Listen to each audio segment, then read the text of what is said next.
Welcome to Undisputed. We are live from LA. I'm Jenny Taft here with Skip Bayless and Shannon Sharp. How are we doing today, guys? I'm doing good, old BA, my guy. I love it. How you doing, Skip? You know, speaking of coaches, you realize it took the man that you call the GOAT coach, it took a 51-yard field goal at the buzzer for Bill Belichick and the Patriots to survive the 0-8 Jets? You proud of him now? I am. He said, but I tell you what I didn't do. I didn't get the brakes beat off me. Really? 38-3. Yeah, right. 0-8. Yeah, don't worry, Oh, you said BA's your guy. That's interesting, Yeah, I love Shannon. BA. Interesting. He's got a lot to say, and we're going to get right to it. The Bucs are still licking their wounds after their 38-3 loss to the Saints. And yesterday, Bruce Arians, apparently Shannon's guy, explained the loss in a way that may have included a few shots at his QB, Tom Brady.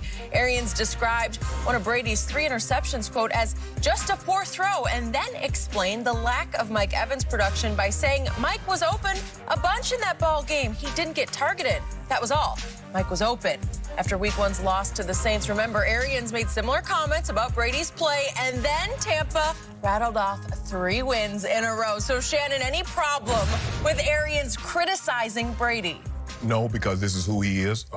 Tom Brady had to have known what he was getting himself into, and this is what I tried to explain to people. I said, now, when B.A. offers his harsh critique and his analysis of Tom play, how is he going to accept that? Because we've seen him, Skip, openly do this to Jameis. Now, the problem, see, the people, Skip Baylesses of the world, is think because Brady... There's only one. No, but you have a big supporter. You have a large base that believes like you, because Tom Brady has won 6 Super Bowls, because he's been to 9, he's above reproach. How dare you correct him? How dare you openly criticize his play? Tom Brady has to be right. And B.A. says he's absolutely wrong. Now, and I told you this was going to happen. I said, now, how is he going to respond? He's not happy with this. Coach Belichick never, now, he, Skip, in the locker room, I mean, we having conversations and team meeting, that's one thing, and it didn't get out to a later date and time. But to have the media and to have BA say this and they get it, Tom Brady is seething. Never said, yeah, I understand that I have to play. And he'll say everything. He'll say he'll try to keep it in the quarterback, the professional, the CEO as he is. He's going to try to keep it as up above the board as possible. But you know underneath, he's seething. He's seething because it bothered him. Now, he said Mike Evans was open a bunch. Now, what do you think Mike Evans is thinking? Because Mike Evans has been saying this all along. Now, what they tried to do was appease Mike by giving him 2 targets in the end zone. Because as Mike sees his production go down, he's like, well, at least I do have 7. At least I do have 8 touchdowns. But then he sees what Devontae Adams is doing. He sees what all these other receivers are doing. He's like, hold on, wait a minute. When I had Jameis, I was getting these targets like this, and I was in the consideration as one of the better receivers. Nobody even mentions Mike Evans now. So, Skip, I knew this was going to be a problem if Brady at any point in time struggled, because B.A. doesn't have a filter. That's what it is. And the thing that it shouldn't be a problem to Tom. The only way it should be a problem to Tom, if he had this conversation, when he picks up the phone, he calls Jason Light, I think that's the general manager, and he calls B.A. And they have a conversation. He says, now, Bruce, I don't probably, but everybody calls him B.A. B.A., this is yada, yada, yada, this is what I like. Because that's what I did when I went to Baltimore. I had to sit down with Brian Billick in his office. He says, okay. I said, Brian, look, I don't have a problem with you coaching me publicly. I don't have a problem with you criticizing me. I said, but don't curse me. That's all I ask. You want to coach me in front of the team? Have at it. But Skip Bayless thinks Tom Brady is beyond reproach, and this shouldn't happen to him. But this is who he is. B.A. is 68, if I'm not mistaken. He's 68 years of age. The likelihood of a man in his late 60s pivoting from what he's been his entire life is not very good. So I don't have a problem with it. I told you your guy didn't play well. You making excuses. There are no excuses to be made. He didn't play well. The end.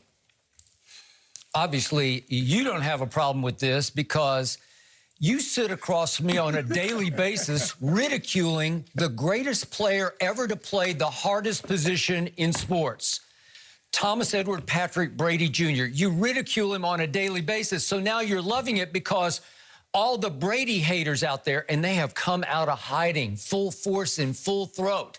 They can now say, look, even his head coach is ridiculing him, because this is just straight ridicule. This is just, the disrespect here is just disgusting to me, because I can't help asking this question. Who the hell is Bruce Arians? I ask that question because it deserves to get asked right here today. What has he ever done to deserve this? Who is he? How many Super Bowls has he won? Skip, he hasn't won any. But Tom Brady hitched his pickup truck and drove his butt down to Central Florida, so it tells me something about BA.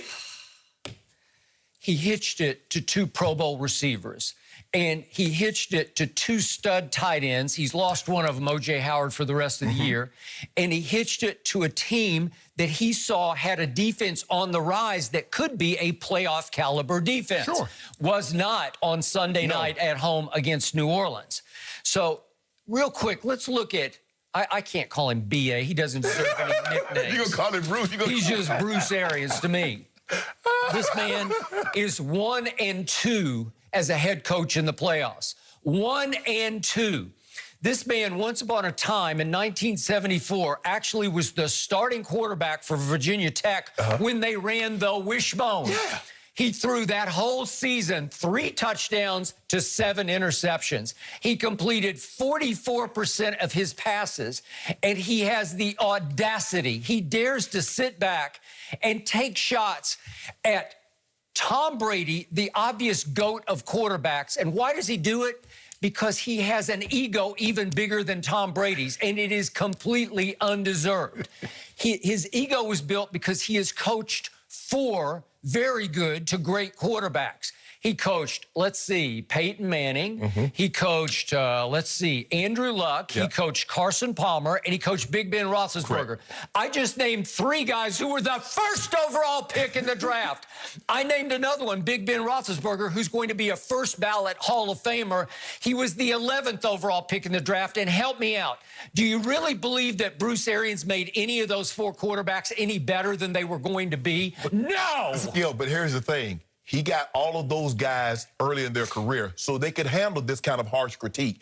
You're getting Tom Brady in year 21. Well, he's handled it fine. He's not going to fire back. No, but I'm saying, yeah, behind... This is a conversation I'm sure he is seething. Right. I would agree with you.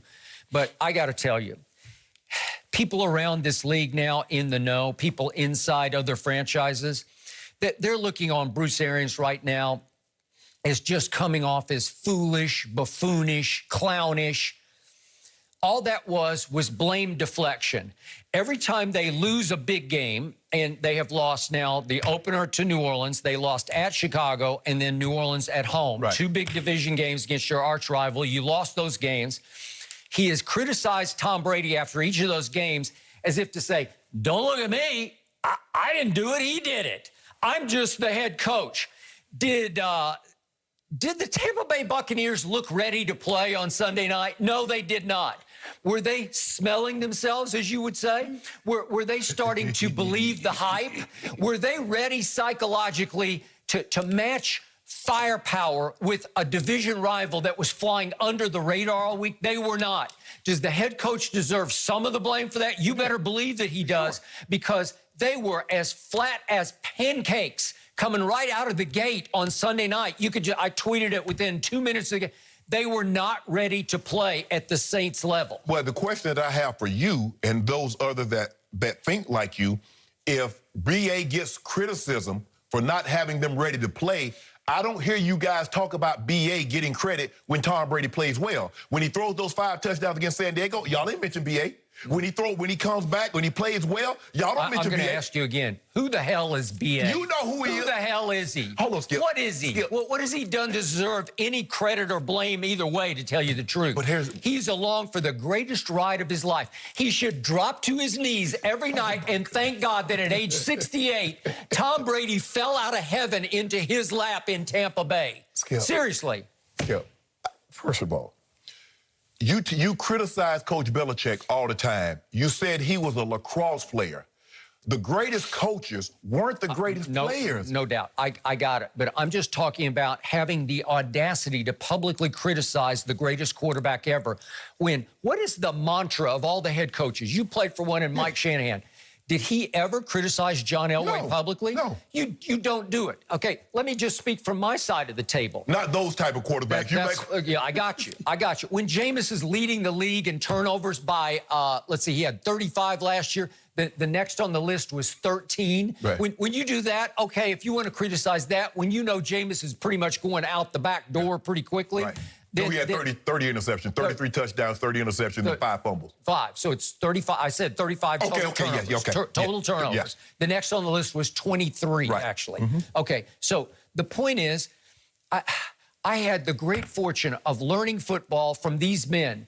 Bill Walsh, the great Bill Walsh, Tom Landry, and Jimmy Johnson. I spent hours talking to all three of those men about how you coach pro football at the highest level.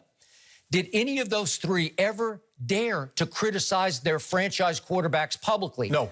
You don't. It's the golden rule because the position is too hard to play in the first place. And you don't want to undermine their credibility with the fans or with the locker room. Correct. You don't want to undercut them. You don't want to look like you cut their legs out from under them when they have to be the leader of the franchise on the field. The coach can't play.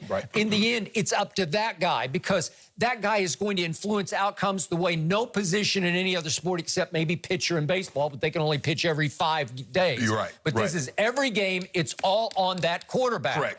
So you don't do this. You don't take little. They're so sarcastic. They're so dismissive. Like he just didn't. Mike just didn't get any targets. So let's look at what happened on Sunday night, shall we? Tom Brady came into that game having transformed the Tampa Bay Buccaneers, even in your point of view, into a solid football outfit. You know, where they were actually not turning the ball over. They weren't committing penalties. They weren't allowing sacks. It looked like they were on a roll. It looked like they had launched toward a home Super Bowl possibility. And Tom Brady, at that point, according to Pro Football Focus, had the most big-time throws in the whole league of any quarterback, and he had the fewest turnover-worthy throws of any quarterback in pro football going into Sunday night. Well, that's pretty great, given the fact that you're 43 and you started completely over.